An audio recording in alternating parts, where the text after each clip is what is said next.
This channel does not promote any violent, harmful, or illegal activities. All content provided by this channel is meant for an educational purpose only. Top quality और consistent performance के लिए सिर्फ silver pump नाम याद रखना। এদিকে লাফিয়ে বাড়ছে আক্রান্তের সংখ্যা। ইঁদুর জ্বরের আতঙ্কে কাঁটা জলপাইগুড়ির রাজগঞ্জ ব্লকের চেকরমারি সহ ৮টি গ্রামে ইঁদুর জ্বরে আক্রান্ত আরও ৭১ জন। আক্রান্তের সংখ্যা বেড়ে পৌঁছেছে ১৪৪-এ। চেকরমারি থেকে নতুন করে আরও ৯১ জনের রক্তের নমুনা সংগ্রহ করে উত্তরবঙ্গ মেডিকেল কলেজে এবং সেই রিপোর্ট বৃহস্পতিবার এসে পৌঁছয়। রিপোর্ট দেখে চোখ কপালে ওঠে স্বাস্থ্যকর্তাদের।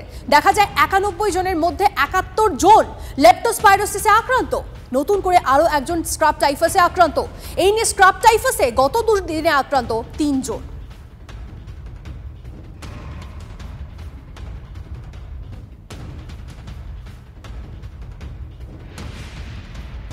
জলপাইগুড়িতে ইঁদুর জ্বরের প্রকোপ, হু করে বাড়ছে আক্রান্তের সংখ্যা। এর জেরে বন্ধ হতে চলেছে ৪০ কোটি টাকা ব্যয়ে নির্মিত পোল্ট্রি ফার্ম। অভিযোগ, রাজগঞ্জের পোল্ট্রি ফার্ম থেকে এই সংক্রমণ ছড়াচ্ছে। ওই ফার্মেই প্রচুর মুরগির বিষ্ঠা জমে থাকায় ইঁদুরের আনাগোনা বেড়েছে। সেখান থেকেই মানুষের মধ্যে ছড়াচ্ছে লেপ্টোস্পাইরোসিস ও স্ক্রাব টাইফাসের জীবাণু। একদিকে প্রশাসনের নির্দেশ ৭ দিনের মধ্যে এই পোল্ট্রি ফার্ম বন্ধ করতে হবে, অপরদিকে যারা এই ফার্মে কাজ করেন তাদের বক্তব্য ফার্ম বন্ধ করতে দেওয়া যাবে না। এখন এই দুয়ের জাতাকলে পড়েছে ফার্ম কর্তৃপক্ষ। এই অবস্থায় তারা মুখ্যমন্ত্রীর হস্তক্ষেপ চাইতে মুখ্যমন্ত্রীর দ্বারস্থ হতে চলেছেন বলে তারা জানিয়েছেন। নীলেশ্বর সান্যাল, TV9 বাংলা, রাজগঞ্জ, চেকরমারি। আগে জীবন, তারপরে কাজ। আমি যদি বাঁচতেই না পারি তারপরে কাজ আমি কি দিয়ে করব?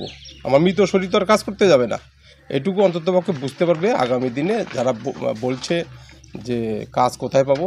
নিশ্চিতভাবে উপরওয়ালা সৃষ্টি যখন করেছে বা সরকার যেহেতু আছে, নিশ্চিতভাবে তাদেরকে দেখার চেষ্টা করব। এটা বন্ধ করলে খুবই ভালো হয় এবং বাচ্চা কাচ্চা নিয়ে আমরা তাহলে বাঁচতে পারবো আর কি। আচ্ছা আচ্ছা। তাছাড়া বাচ্চাদের যা অসুবিধা হয়ে গেছে এবং বড় মানুষদেরও খুব অসুবিধা হয়ে গেছে।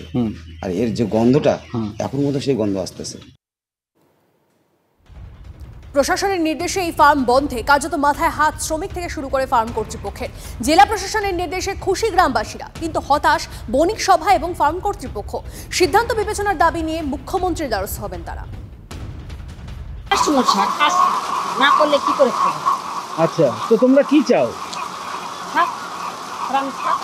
আমরা গরিব মানুষ, খেটে খাই, কিন্তু আমাদের কিন্তু চলাফেরার জায়গা জমি নাই। এখানে আমি কাজ করে খাই, বাচ্চা দুটাকে পড়ালেখা শেখাই, আমার স্বামী বাগানে কাজ করে, আমরা কিভাবে সংসার চালাবো? আমরা চাচ্ছি যে ফ্যাক্টরিটা চলুক, কিছুগুলো নিয়ম শৃঙ্খলাভাবে যেন সুষ্ঠুভাবে, যে এখানকার সুষ্ঠু পরিবেশটা যেন বজায় থাকে, সেটা আমরা চাচ্ছি।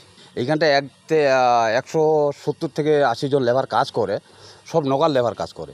৪-৫টা গ্রাম থেকে কাজটা করে এখান থেকে, মানে এখানকার আয়ের উপরই ওদের নির্ভরশীল। मैम इंस्ट्रक्शन दिया, इसी हिसाब से अभी करने के लिए हम तो तैयार है जी। अच्छा। लेकिन क्या है, इधर में ये सब लोग अभी हमारा ऊपर में आके अभी बंद करने से कैसा चलता है, हमको ऐसा कुछ भी नहीं हुआ है। আচ্ছা, ठीक है, हम भी इधर रहते हैं। আমাদের প্রশাসনের কথা হয়তো মেনে চলতে হতে পারে। আবার আপনারা নিজেরাই দেখতে পাচ্ছেন এতগুলো লোক, শুধু ইনাদের দেখছেন তা না, আরও লোক আছেন, তারা হয়তো গাড়ি নিয়ে গেছে, এর সঙ্গে মানে অনেক লোক জড়িত আছে, তারাও আসবেন। এখন আমরাও ডিএমের কথা অনুযায়ী স্টেপ নেওয়া শুরু করবো। এদের কোথায় আমরা শিফট করব, এটা একটা বড় প্রশ্ন হিসাবে আমাদের কাছে দেখা দিয়েছে। এবং দেখুন, আমরা এখানটা নিয়মিত মুরগির শুশ্রূষা চর্চা সব করে থাকি, তাকে ইঞ্জেকশন দেওয়া, তাকে মেডিসিন দেওয়া, সমস্ত কিছু হয়ে থাকে।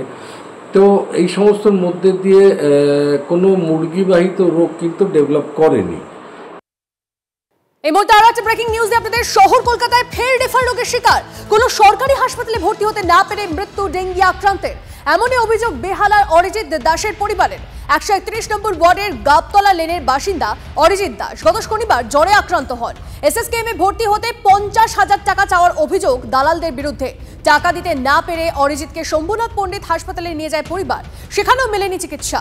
বাধ্য হয়ে বেহালার বিদ্যাসাগর হাসপাতালে ভর্তি করা হয়। পরে কলকাতা মেডিকেলে যখন বেড মেলে, ততক্ষণে মৃত্যু হয়েছে অরিজিতের। পরিবারের এই অভিযোগ আরও একবার চোখে আঙুল দিয়ে দেখিয়ে দিল স্বাস্থ্য ব্যবস্থার বেহাল ছবিটা।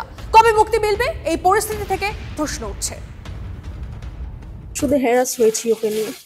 রাত্রি 3টে, 3:30 অবধি 3-4 দিন ধরে এক জিনিস। লাস্টে বিদ্যাসাগরে সোমবার ভর্তি করা হলো রাত 3টে নাগাদ। বিদ্যাসাগরে 2 দিন ছিল। বুধবার থেকে শরীর খুব ডিটোরেট করে। আমরা বাধ্যতামূলক এতটা কষ্ট হচ্ছিল বালানন্দে দিয়েছিলাম পাঠকপাড়ায়। ওখানে ডাক্তার বলল ক্রিটিক্যাল কন্ডিশন, আপনারা মেডিকেল কলেজে নিয়ে চলে যান। আমরা চেষ্টা অনেক করেছি, বাট লাস্ট অব্দি আর কিছু করতে পারিনি। মুখ্যমন্ত্রী অ্যানাউন্স করাচ্ছেন যে কোনো দালাল চক্করে পড়বেন না, দালালকে পয়সা দেবেন না। তাহলে পিজির মতো জায়গায় গিয়ে সাধারণ মানুষের জায়গা হয় না কেন? আর বিশেষ করে একটা 35 বছরের ছেলেকে নিয়ে গেলাম, ডেঙ্গি পজিটিভ, সেখানে 3 ঘন্টা স্টে করিয়ে বলছে শম্ভুনাথে যাও। কথা মতো আমরা শম্ভুনাথে এলাম। শম্ভুনাথে ওই একই কথা, শম্ভুনাথ থেকে আবার উল্টো প্রেসার দিচ্ছে যে আপনার পেশেন্টের অবস্থা এরকম আশঙ্কাজনক নয় যে আপনাকে অ্যাডমিট করতে হবে, আপনি বাড়ি নিয়ে চলে যান, বাড়িতে ট্রিটমেন্ট করান। একটা ডেঙ্গির পেশেন্টকে বাড়িতে কিভাবে ট্রিটমেন্ট করবে?